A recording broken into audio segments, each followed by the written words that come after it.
Regresamos con la hora clave. Recordamos que pueden interactuar con nosotros a través de la etiqueta numeral hora clave. Y le damos la bienvenida a nuestro invitado José Carta Tirado. José es abogado y paramédico, además de otras actividades ya ampliamente conocidas en el periodismo. Yo conozco a José hace mucho tiempo. Yo lo que quiero es que él me diga, porque cuando empezó esta tragedia de La Guaira, sí, yo en verdad veo que José está activísimo. Yo decía, pero bueno, tú eres abogado, te conozco de otra cosa. Hombre de la prensa. ¿Cómo llegaste tú a eso? Cuéntame, José. Bueno, primero que nada agradecerles a los dos pues la invitación al programa, a la hora clave. Realmente nosotros somos un grupo de voluntarios, fundamentalmente exalumnos del Colegio San Ignacio. Nosotros estábamos por celebrar después del terremoto, unos días después, en nuestros 50 años de graduado como exalumnos del San Ignacio. Y nos habíamos reunido, pues, ese grupo de 75 más o menos alumnos para hacer esa celebración. Se produce el terremoto y decidimos que todos los recursos que habíamos recogido lo destináramos a la ayuda de La Guaira.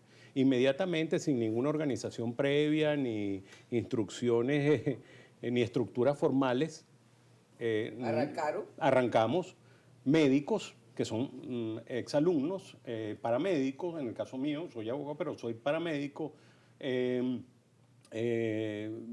ingenieros, arquitectos, enfermeras, en fin, un grupo enorme de voluntarios decidimos abocarnos a la ayuda. Así es el venezolano. Así es el venezolano. Así es esta sociedad sí. civil, que salió sin que nadie la convocara. Sin nadie la convocara. Fuimos de los primeros en llegar a La Guaira y coincidencialmente en uno de los lugares de rescate donde nos presentamos, escasas 24 horas después del terremoto, coincidimos con los grupos de rescate de El Salvador, de la República de El Salvador. ¿Y eso no fue planeado? ¿Fue que ustedes llegaron allá, esa gente estaba trabajando y ustedes se sumaron? Se había corrido la voz de que había una niña de 15 años que estaba atrapada en el piso 10 de las residencias del Jurel. Cuando nosotros llegamos a rescatar, entramos primero por las casas estas de la Misión Vivienda que cayeron, que fueron hechas por la empresa turca venezolana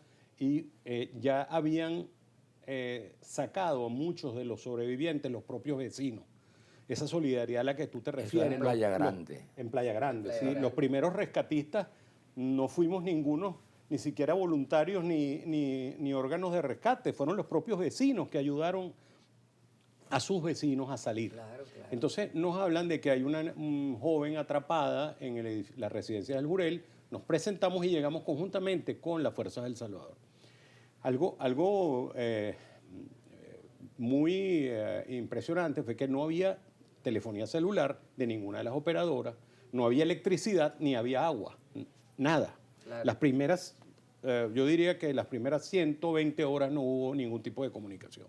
Nosotros nos habíamos llevado unas antenas Starlink de satelitales que le habíamos colocado en las motos que habíamos llevado y en las unidades 4x4 que llevamos a los sitios donde estuvimos presentes. A través de esas antenas, de esa comunicación, logramos comunicarnos y permitirle también al personal de El Salvador, que también llevaba equipos, que se comunicaran con la oficina de mesa técnica que tenía el gobierno del presidente Bukele.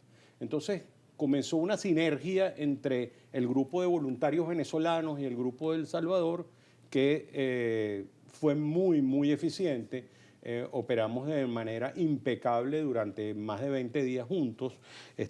Nos sentimos muy honrados de poder con una fuerza extranjera voluntaria haber llevado adelante felizmente 2 rescates de 2 personas con vida. Una fue la de la joven que les hablé del edificio del Jurel y luego un vigilante que había quedado atrapado en el centro comercial Playa Grande. Y en el caso de la niña, estaba sola, el resto de su familia no apareció. No, la familia estaba abajo porque habían salido a hacer unas compras y la jovencita de 15 años se había quedado con su perrita en el piso 10 en el apartamento. Entonces ella quedó atrapada, pero su papá y su mamá estaban vivos. De hecho, yo los entrevisto allá porque las fuerzas de El Salvador me piden que el presidente Bukele estaba muy pendiente, que quería saber cómo iba el rescate, y bueno, yo las entrevisto y eso lo transmitieron ellos a través de la comunicación satelital allá, y la familia pudo expresar su agradecimiento con los rescatistas venezolanos. Estaban también los bomberos de PDVSA, llegaron, eran uno de las pocas unidades de rescate oficiales que llegaron, estaban presentes, y el gran contingente que eran los rescatistas de El Salvador. Pues estuvimos allí en el Jurel y luego en el centro comercial de Playa Grande, donde también felizmente se pudo rescatar. Bueno, es que esos dos casos, por ejemplo, que has citado, tuvieron un final feliz. Tuvieron feliz.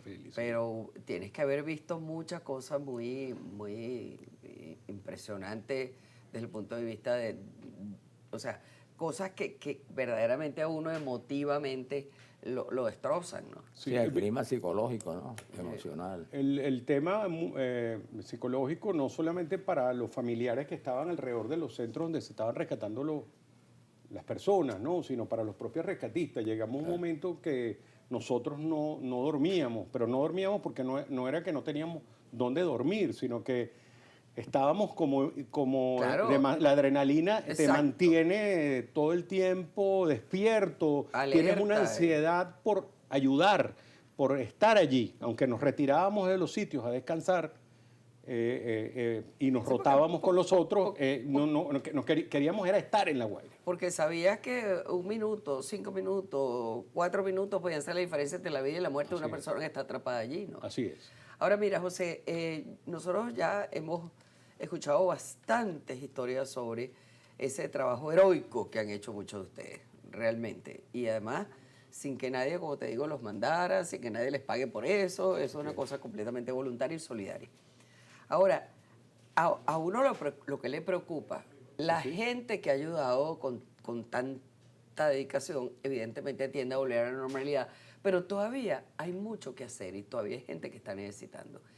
¿Tú tienes una evaluación de eso que nos puedes dar? En este momento, muchos de los campamentos de refugiados han sido evacuados. El Estado venezolano ha dispuesto que las escuelas públicas e instituciones educativas del Estado sirvan temporalmente como refugio de esas personas que están damnificadas por el terremoto, ¿no? Sin embargo, eso no se puede mantener en el tiempo porque el hecho es de que pronto, después en octubre, comienzan las clases, finales de septiembre. Claro. Comienzan las clases, entonces el estudiantado necesita volver a sus aulas. Hay que buscar una solución, si no permanente, por lo menos temporal, con las condiciones adecuadas para que la gente pueda vivir dignamente hasta que se busque una solución permanente de vivienda para esas personas. Eso ocurre con los damnificados que se envían al interior también. Se entiende, pero también van de manera incierta, ¿no? Así es. Sí, porque no tienen allá conexiones, probablemente no tienen propiedades, no tienen nada. No tienen nada. No estamos llegan? hablando de las que van sin que, por su voluntad, sino que las envían.